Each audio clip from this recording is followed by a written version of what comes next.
Hola, muy buenos días. Les saluda Suanis Aguirre. Qué bueno estar con ustedes una vez más en su programa Con Salud. Gracias por sintonizarnos a través de Suyapa FM Estéreo 102.1, Suyapa TV, a través de YouTube. Sin duda que los hondureños cada vez se crean una serie de globos sondas que causan lamentablemente pánico. Tengo que decir esto porque voy a comenzar a hablar un poquito de esto con la doctora Joan Ferguson, médico internista del INADI. Bienvenida, doctora. Muchas gracias por la invitación. Porque ustedes en el instituto lo están viviendo a raíz de la situación que se presentó ayer, donde se especulaba que había una persona con posibles síntomas de coronavirus.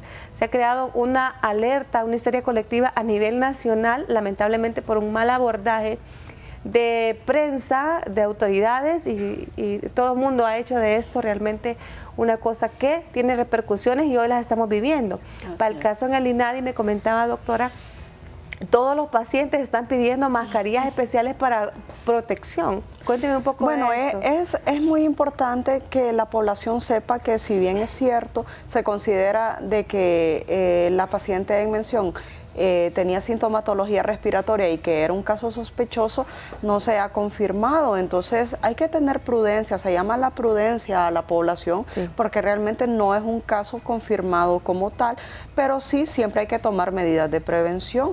Personas que inicien con sintomatología respiratoria, dificultad para respirar, tos, fiebre, siempre hay que pensar en infecciones virales, pero siempre hay que pensar en la epidemiología propia de nuestro país. Sí, recordemos que estamos en una zona endémica de dengue, de zika, chikungunya, entonces influenza, hay que pensar sobre todas las infecciones virales propias de nuestro país. Obviamente sí llamamos y exhortamos a la población a tener prevención. ¿A qué se refiere prevención? Incitarles o estimularles al lavado de manos. Obviamente, si hay algún familiar de que tenga síntomas respiratorios que han iniciado de forma aguda, que puedan acudir a consulta. Realmente, coronavirus no es la primera infección que nosotros pensamos en nuestra población como primera posibilidad. Hay que esperar las pruebas y estudios confirmatorios que se le realizaron a esta persona en mención, pero hay que hacer un llamado a la calma, a que estemos tranquilos, a que esperemos los resultados de los estudios que se le realizaron y recordemos que siempre están vigentes y activas los otros procesos infecciosos virales que son más frecuentes en nuestra población. Me llama la atención, doctora, y fíjese que cómo se ha dado también, podría decir, hasta cierto grado de xenofobia respecto a esto, personas que tienen rasgos orientales, ¿verdad? Aun cuando no hayan estado en zonas donde se han reportado casos, hay cierto rechazo a esto. Creo que tenemos que informarnos más de esta situación que se está dando a nivel mundial. Es correcto. Porque la información va a permitir que en caso Dios permita, Dios primero, que no nos ocurra esto, porque no estamos preparados. Ya nos dimos cuenta, si esto era un ejercicio ayer, si esto era un simulacro, nos dimos cuenta que estamos totalmente desinformados de la situación. No estamos preparados ni en la tecnología ni en la comunicación, en ninguna de las partes. Debemos orientarnos de mejor manera para poder saber cómo abordar si llegase, como lo repito, Dios no lo permita, una situación de esta. No, es que es importante la prevención, hay que tener mucho cuidado con la discriminación, porque si, bueno, eventualmente se está observando y hay más incidencia en personas de origen oriental, hay que tener mucho cuidado con lo que se está mencionando en redes sociales, en medios de comunicación, incluso nosotros como médicos asistenciales del sector público, de informar y educar a nuestra población para no despertar este tipo de alarmas falsas en teoría en la población. O sea, lo importante siempre es la prevención. Como menciono, esperemos los resultados de los exámenes que se le han practicado a esta paciente. Eventualmente, creo que los voceros y los encargados para dar las versiones finales corresponden a Secretaría de Salud y OPS. Para que no nos estemos mal informando a través de otro tipo de medios, ¿verdad? Porque realmente sí es un caos el que se ha estado observando, la gente está muy alarmada, sí hay que tomar medidas de prevención, pero no asustar a la gente, no asustarnos.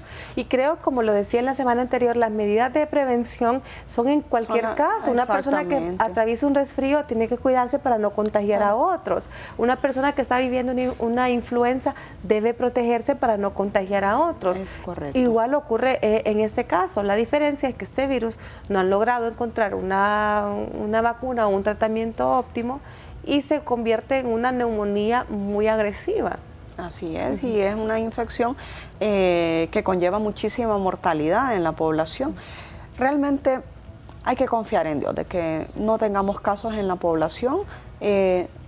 No estamos preparados para poder manejar un proceso infeccioso como este, hay que reconocerlo. Entonces no resta más que poder prevenir muchas medidas de higiene, sobre todo los pacientes que tienen comorbilidades o enfermedades de base, que realmente son los grupos de riesgo, o sea, aquellos pacientes que ya tienen arriba de 60 años de edad, que tienen enfermedades de base como diabetes, hipertensión, trastornos de tiroides u otras, son los pacientes más susceptibles a tener estos procesos infecciosos. Entonces, a esperar los resultados laboratoriales que se le realizaron.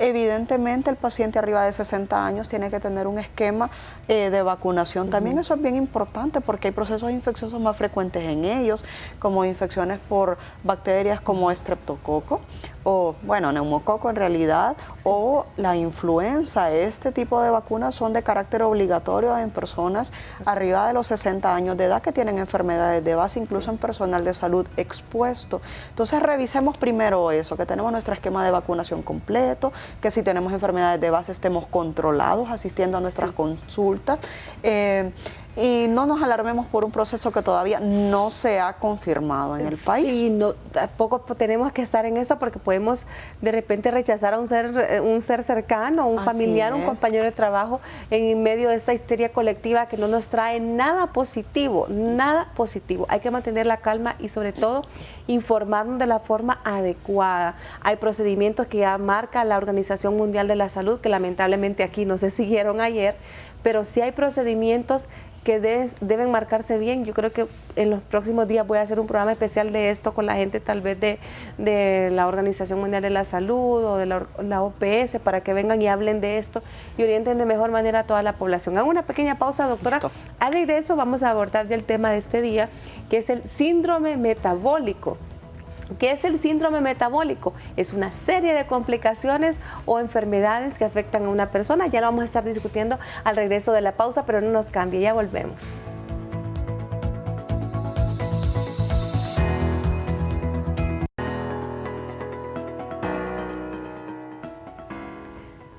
Seguimos en su programa Con Salud. Le invitamos para que se comunique esta mañana con nosotras, con la doctora Joan Ferguson, médico internista y su servidora, al 2253-1704, o también nos manden un mensaje al 9902-9571, 9902-9571, 2257-1704 para que nos llamen. Vamos a hablar ahora del síndrome metabólico. ¿Qué es el síndrome metabólico? Es cuando más de 2 enfermedades están en una persona. Ya vamos a hablar de eso, porque hay personas que me podrán decir, yo tengo 10, soy esto, soy lo otro, soy aquello. Ya la doctora nos va a explicar exactamente a qué se refiere. Es muy importante que la población sepa que cuando nosotros utilizamos el término síndrome, significa que hay un conjunto de signos y síntomas en un mismo paciente. Entonces, cuando el paciente cursa con síntomas o signos, nosotros a eso le denominamos síndrome. Ahora, el síndrome metabólico contiene 5 componentes que son los que lo conforman. Ahora, ¿cuáles van a ser esos 5 componentes y por qué es importante conocer del síndrome metabólico? Eventualmente hablamos de enfermedades como tal, hipertensión, diabetes y otras, pero es importante conocer el síndrome metabólico porque eventualmente aquel paciente que cursa con síndrome metabólico tiene mayor riesgo de tener complicaciones cardiovasculares eventualmente. Entonces, ¿cuáles son los componentes de ese síndrome metabólico? Número 1, aquel paciente que aunque no esté diagnosticado con hipertensión arterial, tenga alterada su presión arterial. Eso es muy importante, que el paciente se monitorice la presión arterial. Realmente el diagnóstico, el valor de presión arterial se hace dependiendo de qué guías utiliza uno como médico para diagnosticar. Cuando hablamos de alterada, perdón doctora que le interrumpa, de alterada, ¿qué nos referimos? Idealmente la presión arterial debe estar 120/80, eso es lo normal. El síndrome metabólico metabólico incluye cuando la presión arterial está por arriba de 130/85. O sea, eventualmente muchas veces el paciente todavía no tiene el diagnóstico de hipertensión arterial, pero sí tiene sus niveles de presión arterial elevada. Eso es muy importante que la población lo sepa, porque no hay que esperar a que el paciente sea hipertenso para hacerle el diagnóstico, sino que hay que, en la medida de lo posible, identificar factores de riesgo para hipertensión arterial para que no la desarrolle y no tenga complicaciones. Las cifras de hipertensión arterial son alarmantes porque se considera que hasta un 22% de nuestra población cursa con la enfermedad. En cuanto a hipertensión arterial, es una de las enfermedades más frecuentes en nuestra población, y la diabetes, no olvidemos que es el otro componente, ser diabético o tener una glucosa alterada en ayuno. Siempre me gusta mencionarle a la población cuáles son los valores normales. El segundo componente del síndrome metabólico es una glucosa alterada.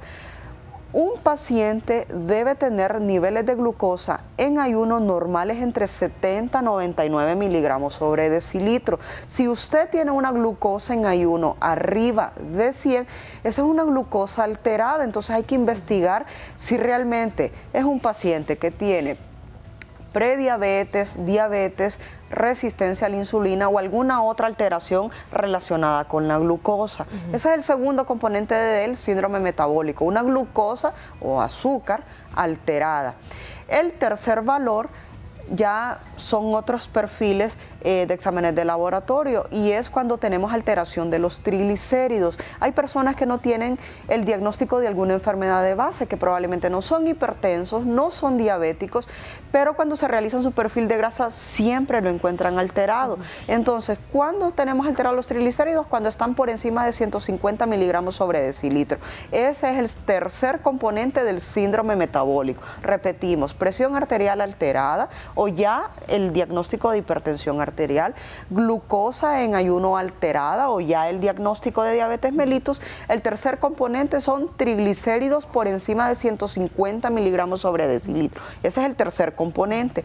El cuarto componente, hemos comentado en charlas anteriores que, si bien es cierto, realizamos los niveles de colesterol total, en una persona sana nosotros podemos aceptar hasta 200 miligramos sobre decilitro en una persona sana. Pero cuando un paciente es hipertenso o es diabético o tiene riesgo cardiovascular aumentado, el valor es más estricto. Estos pacientes deben tenerlo por debajo de 150 miligramos sobre decilitro. Entonces es importante que el paciente sepa que no solo debe medir niveles de colesterol total, sino que hay otros tipos o subtipos. Popularmente se le conoce el colesterol HDL como el colesterol bueno. Y está muy bien el sobrenombre que recibe el colesterol HDL, porque la evidencia científica ha demostrado que el colesterol HDL confiere protección desde el punto de vista cardiovascular. Entonces el paciente debe tenerlo elevado. ¿Y cuáles son los criterios que se incluyen en el síndrome metabólico? En el hombre, cuando está por debajo de 40 miligramos sobre decilitro, y en la mujer cuando está por debajo de 50 miligramos sobre decilitro. Entonces, cuando usted se realiza exámenes de laboratorio, no solo debemos medir el nivel de colesterol total, sino que también hay que pedir mínimo un colesterol HDL y un colesterol LDL para ver cómo andan esos subtipos de colesteroles que sirven para hacer el diagnóstico de síndrome metabólico. Y el tercer componente, pues así como se observa muy bien en la fotografía, pues tenemos que irnos a medir la cintura, la circunferencia abdominal, que correctamente debe sobrepasar, o sea, o estar justo encima del ombligo. Entonces, en el hombre no debe sobrepasar los 90 centímetros de cintura. Todo el diámetro. El diámetro abdominal, o sea, medir el diámetro sobrepasando 90 por centímetros en el hombre. Y en la mujer no deben sobrepasar de 80. Han salido muchísimos estudios que han investigado sobre esto, y existen otros valores que tal vez no sean tan estrictos, pero idealmente en el hombre no debería sobrepasar entre 88 a 90 centímetros de diámetro el perímetro abdominal, es decir, medir la circunferencia abdominal con 1 metro, y en las mujeres los 80 centímetros. Esos son los 5 factores que incluyen el síndrome metabólico. ¿Por qué es importante este tema? Porque aquel paciente que tiene estos 5 factores tiene mayor riesgo de complicaciones y de mortalidad en complicación a la población en general. Sí. Entonces, es importante que el paciente sepa si tiene este síndrome metabólico para poder hacer las modificaciones pertinentes. No hay que esperar a que el paciente sea diabético para hacer modificaciones. No debemos esperar a que el paciente ya esté diagnosticado con hipertensión arterial para hacer modificaciones, porque todos estos trastornos que mencionamos en el síndrome metabólico tienen factores de riesgo en común. Claro. ¿Cuáles son esos factores de riesgo? El sedentarismo, es decir, que no realicemos ningún tipo de ejercicio ni actividad física. El tabaquismo, el consumo de alcohol, el estrés que ya hemos mencionado que es un factor independiente capaz de por sí solo ocasionar o desencadenar diabetes en las personas. Entonces, ¿cuál es el objetivo de identificar este síndrome metabólico? Identificarlo a tiempo para que el paciente no desarrolle las enfermedades como tal y eventualmente no desarrolle complicaciones también. Eso es importante, doctora. Vamos a hacer una pausa. Al regreso vamos a seguir hablando de esto. Les mencionaremos también las causas de este síndrome, que ya las he mencionado algunas de ellas, la doctora Joan Ferguson, pero le invitamos para que se comunique con nosotras, nos llame al 2257-1704 o nos manden su consulta vía WhatsApp al 9902-9571. 9902-9571, se los repito, para que nos escriban. Ya regresamos.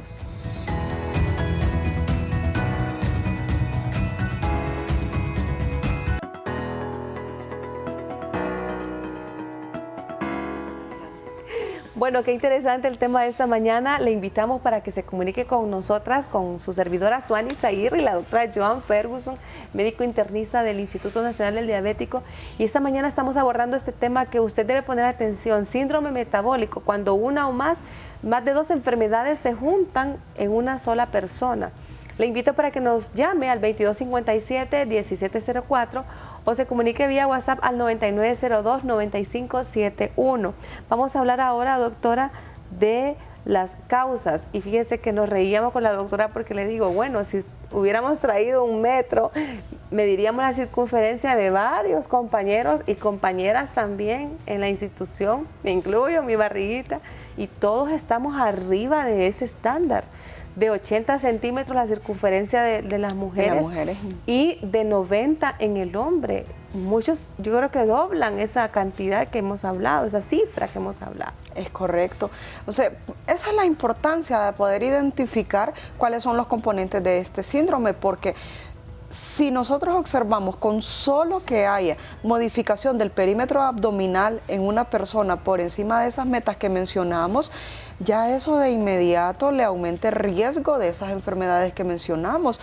Por ejemplo, hoy por hoy se observa o se escucha con mucha frecuencia mencionar hígado graso. Oh, sí. El hígado graso es una condición que se da cuando eventualmente nuestros perfiles de colesterol y triglicéridos están muy elevados por encima de la meta, y eso va aumentando el panículo adiposo o de grasa en el paciente y observamos el abdomen prominente.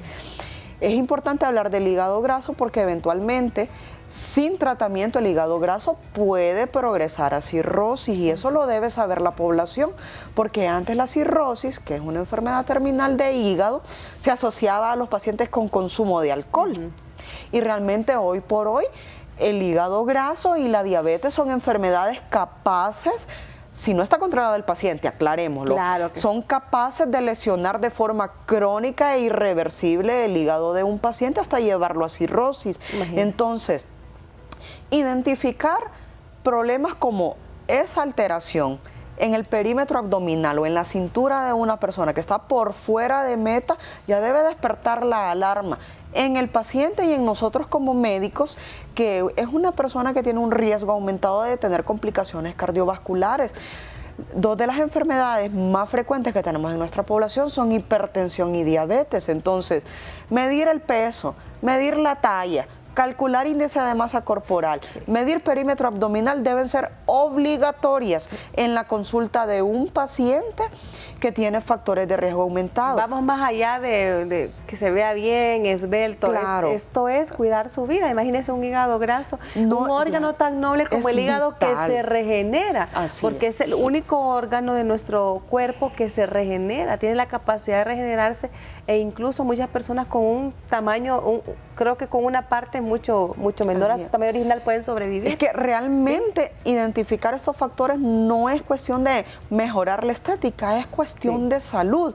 Si usted hoy se toma su circunferencia abdominal o la medida de su cintura y sobrepasa las metas, si es mujer arriba de 80 centímetros, si es hombre arriba de 90 centímetros, debe investigarse por otro tipo de enfermedades. No olvidemos la herencia y la genética.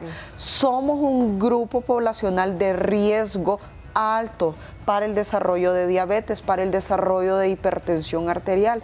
Si tenemos una circunferencia abdominal alterada, es importante realizar estudios laboratoriales, aunque usted no tenga síntomas. Generalmente estas enfermedades son asesinos silenciosos. Cuando el paciente ya viene a la consulta, muchas veces ya trae las complicaciones.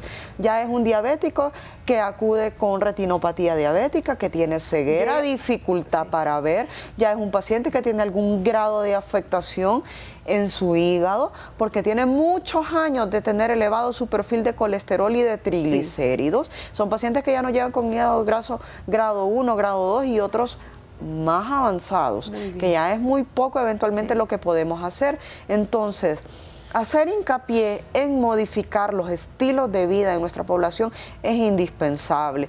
No hay que esperar que exista una pastilla mágica que nos controle la presión arterial, la diabetes, nuestro perfil de grasas y que haga milagros en la cintura. O sea, ese medicamento todavía lastimosamente no se ha inventado. No existen pastillas de ejercicio ni pastillas de dieta todavía, sino que hay que modificar los hábitos y estilos de vida saludables. Sí, doctora. Bueno, algunos se preguntarán en casa que nos están siguiendo o en su lugar donde nos escuchen, su lugar de trabajo, donde sea que esté esta mañana con nosotros. ¿Cuáles son las causas del síndrome metabólico? ¿Qué me lleva a mí a esto? Bueno, el sobrepeso y la obesidad, ya lo ha mencionado la doctora. O sea, que si usted está con sobrepeso y obesidad es uno de los factores.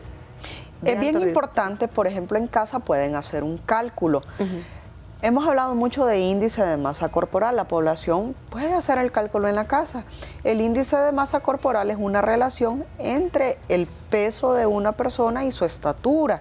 Entonces, ¿cómo calcula usted su índice de masa corporal? Debe pesarse. ¿Tiene que ser en kilos o en libras? El cálculo se hace en kilos, pero si usted tiene su peso en libras, entonces ese peso en libras usted lo divide entre 2.2. A eso nos da el peso en kilogramos. Ahora, su estatura, la talla, se multiplica 2 veces por sí misma. Por ejemplo, un paciente que mide 1.60, entonces usted multiplica 1.60 por 1.60. Entonces, el peso en kilogramos entre esa estatura al cuadrado nos da el índice de masa corporal. Cuando una persona está en su peso adecuado para su talla, no debe sobrepasar de 24.9, porque un paciente que ya tiene arriba de 25 está en sobrepeso. Ya hemos mencionado en múltiples ocasiones que el sobrepeso es factor de riesgo para desarrollar hipertensión arterial y diabetes. Es importante que la población sepa esto porque muchas veces no saben, no entienden si no tienen otros familiares por qué desarrollaron la enfermedad, pues el sobrepeso es una causa de ello. El otro factor, los hábitos tóxicos, el consumo de tabaco, el consumo de alcohol, aumentan el riesgo de desarrollo de hipertensión arterial y de diabetes.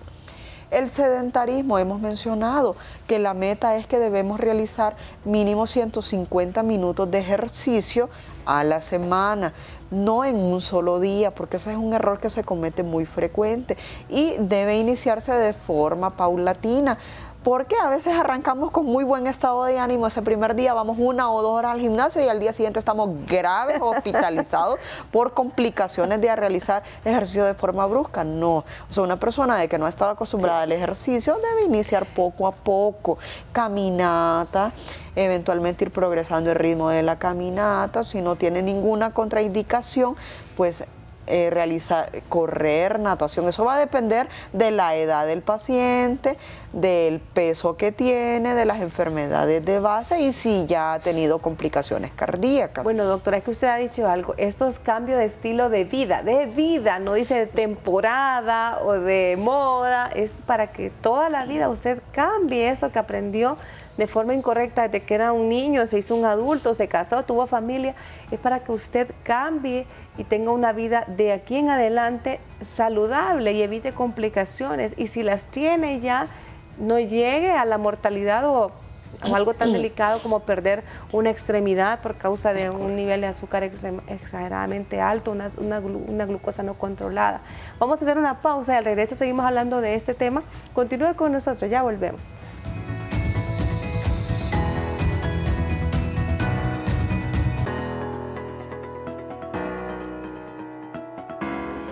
Sí, gracias por estar con nosotras, con la doctora Joan Ferguson, médico internista del Instituto Nacional del Diabético, y su servidora Suanis Aguirre.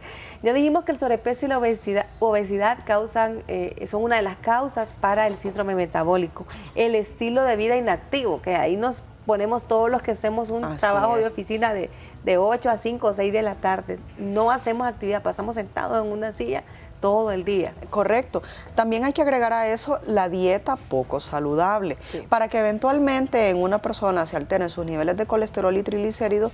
Es por el abuso, no solo de carbohidratos, sino que también de grasas. O sea, hay que volver a la alimentación saludable, consumir frutas, vegetales, el consumo de agua. 1 a 2 litros diarios. Eso es importantísimo, porque realmente por cuestión de tiempo, y esa es una muy mala excusa, que no tenemos tiempo, realmente nos facilitamos la vida, entre comillas, porque a la vez la complicamos consumiendo comidas rápidas. Entonces, realmente ese tipo de alimentos no son saludables. Sí, bueno, si bien es cierto, solucionan, pero eventualmente si sumamos son mayores las complicaciones que nos traen, porque estamos alimentando mal a nuestros niños, nos estamos alimentando mal nosotros. Entonces hay que modificar. Las loncheras de los niños, por ejemplo, no debe faltar la fruta, no debe faltar su termito con agua. Eventualmente hay que acostumbrar desde pequeños a los niños a consumir vegetales, porque los niños los miran como castigo si usted le pone en el platito de comida. Los adultos también, doctora. Sí, no, es que tenemos que cambiar nuestro estilo de vida, porque realmente estas enfermedades nos están atacando por eso, por la mala alimentación que tenemos. Si usted observa al mediodía, las personas salen a comprar refrescos de botella, la más grande que se pueda, por no decir marcas ni hacerle fama, pero ya sabemos cuál. Para 2 personas, o sea, es correcto. Entonces, idealmente uno debe almorzar con agua o con un refresco natural. Hay que regresar a esos hábitos saludables. O sea, las frutas traen suficiente cantidad de dulce como para no agregarle azúcar aparte. O sea, eso es bien importante, porque igual, aunque tome fresco natural, pero si eventualmente al final de donde preparamos está la cantidad de azúcar tremenda, no estamos en nada. Sí, tiene toda la razón. Y un día vamos a hacer un programa, yo creo que vamos a hacer un programa especial. Yo quiero que lo hagamos juntas, traigamos glucómetro, vamos a hacer esas pruebas de que si es refresco sin cero azúcar, si es de dieta, y hagamos las pruebas con el glucómetro. Bueno, ya que toco eso, eso es bien importante, porque bueno, con mis pacientes del instituto, no hace mucho tuve una experiencia bastante divertida, porque estábamos conversando de la alimentación con un paciente y me dice: doctora, ¿y si puedo tomar refresco de diabético? Me dijo, no voy a mencionar marcas, pero me dijo refresco de diabético. No existen los refrescos para diabéticos. O sea, realmente, aunque usted escuche el agregado de light o cero u otras, o sea, ningún refresco de estos están indicados para diabéticos, nadie. No existen para diabéticos, en realidad sí, para nadie, porque eventualmente, aún en una persona sana que los consuma, van produciendo alteraciones a niveles de glucosa y van produciendo resistencia a la insulina. Entonces debemos volver al consumo de agua y bebidas saludables. Es correcto, doctora. Fíjese que estoy terminando el programa, pero no quiero irme sin darle respuesta a esta madre que nos escribe esta mañana. Buen día, mi hija tiene 19 años, muy jovencita. Hace 2 años la operaron de la vesícula y le dijeron que tenía hígado graso. Ella es delgada, pero ¿cómo le puedo ayudar a ella? Casi no come grasa ni toma refrescos de soda. ¿Cómo le ayudo? Toma bastante agua, me dice ella. Vamos a darle respuesta, pero antes hago un contacto con Delia Arita, que se encuentra en un punto de la ciudad. Buenos días, Delia. Buenos días, Suani, muchas gracias. Sí, efectivamente nos encontramos desde un punto de la ciudad donde vamos a informarles o a darles seguimiento sobre esta enfermedad del coronavirus, que ayer pues se armó un escándalo por una paciente que supuestamente tiene síntomas similares a los del coronavirus. Lo que ha manifestado la Secretaría de Salud es de que en el país ya se cuentan con reactivos para poder hacer los exámenes respectivos y tener una respuesta más pronta, porque hay que recordarles que antes tendrían que hacerlo fuera del país, pero la noticia es que ya hay reactivos aquí en Honduras. El protocolo se ha cumplido, que la Secretaría, nuevamente digo, está preparada para dar esta respuesta. Queremos informar también a la población que además de los países de Centroamérica, Honduras en este momento cuenta con todos los reactivos para poder hacer los análisis laboratoriales aquí en el país sin necesidad de trasladarlos a Estados Unidos como se ha acostumbrado. Eso es lo que manifestaba la Secretaría de Salud, Consuelo Flores, refiriéndose a este tema y a seguir pues todos tomando las recomendaciones pertinentes del caso para las enfermedades infectocontagiosas, mantener siempre todas esas medidas de salud que puedan parecer extremas, Suani, pero que son necesarias y que deberíamos de implementarlas como parte de nuestro día a día. Con este informe retornamos con usted a estudio. Muchas gracias, Delia. Qué buena noticia que están esos reactivos. Estas pruebas se estaban haciendo fuera, creo que en Estados Unidos, si no me equivoco, pero ahora pues tenemos esa parte. Ahora, no hay que dejar de hablar de esto e informarnos correctamente. Bueno, la pregunta entonces, doctora, 19 años, hígado graso, delgada, ¿cómo la puede ayudar su mamá? Bueno, es muy importante, es una excelente pregunta porque vamos a poder abordar varios temas en uno solo.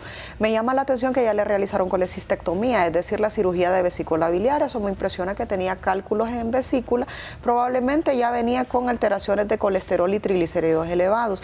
Siempre le comento a la población que aunque una persona esté delgada, no quiere decir que su perfil de grasas esté normal, o que un gordito o una persona con sobrepeso u obesidad obligatoriamente va a tener su colesterol o triglicéridos elevados. Existen condiciones genéticas o hereditarias propias de una persona, se le llaman dislipidemia, que tienen predisposición genética a que esos valores estén alterados independientemente de la dieta.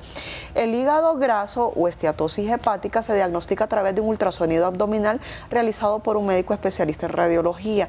Lo primero es que el ultrasonido nos define qué grado de hígado graso, si es leve, moderado y severo, y dependiendo del grado es el tratamiento. Pero es importante que sepa la población que aunque si bien es cierto, hay tratamiento farmacológico para el hígado graso, el 90-95% de resolución del hígado graso es dieta.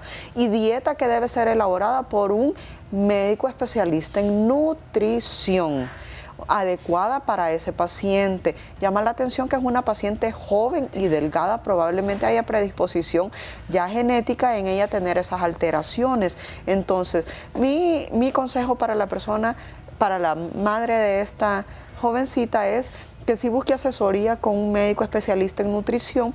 Eventualmente hay que ver qué otras enfermedades hay en el seno familiar, porque sí está relacionado el hígado graso con alteraciones de la glucosa.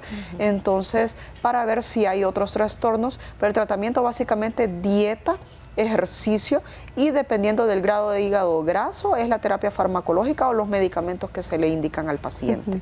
Bueno, la pregunta que me está haciendo ya se la vamos a responder fuera de cámara porque ya me queda poco tiempo. Y ya le voy a dar respuesta a usted que me pregunta por su hermano que fue operado de pancreatitis, ¿verdad? Que tiene pancreatitis, sí, unos 50 años. Doctora, gracias por haberme acompañado. Muchas gracias por la invitación. Vamos a hacer Siempre ese programa. Un placer, claro. Hacemos ese programa. Sí, lo hacemos. Quiero que tengamos, no voy a poner marcas acá, no se asusten, ¿verdad? No les avise para que no se preparen. Y vamos a hacer la glucometría. La glucometría, toma de presión arterial, todo. Y la medición de la circunferencia abdominal. Excelente, muy bien. Vamos a tener también los refrescos aquí, las botellas, y también de todas las bebidas para que veamos el grado de la cantidad de cucharadas de azúcar que contiene cada una de las bebidas. Excelente. Perfecto. ¿Quedó pendiente con ese programa? Sí, absolutamente. Gracias por habernos acompañado. Recuerde ver el programa siempre en repetición a través de Suyapa TV a las 11 de la noche y los espero mañana con un nuevo tema. Dios los bendiga.